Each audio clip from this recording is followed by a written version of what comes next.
Здравейте, приятели!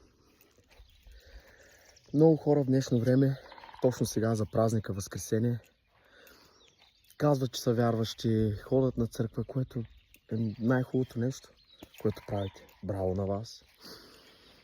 Но и казват, че вярват и в сърцето си имат Исус,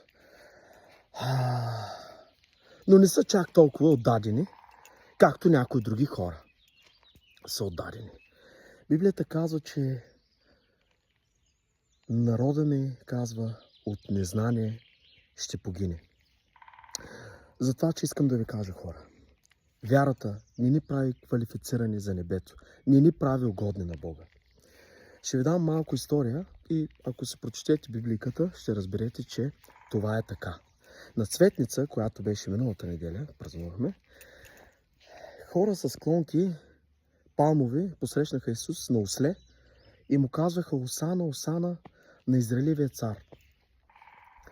Същите тези хора вярваха в Исус, че Той е царя, и същите тези хора една седмица след това го разпнаха.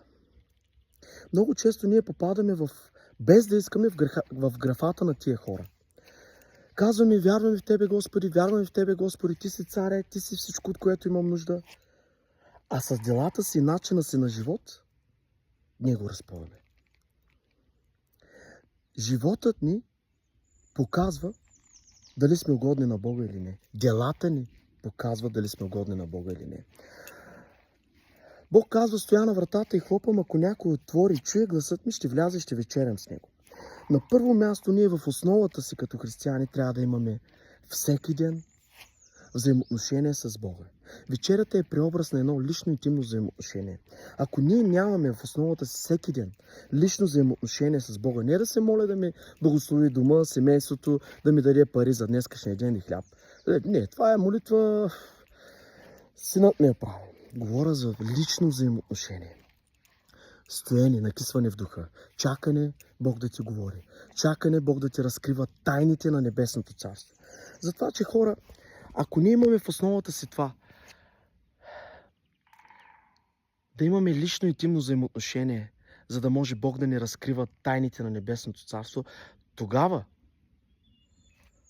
Бог ще ни накара и ще вложи вътре в нас начинът ни на живот да бъде по-добър.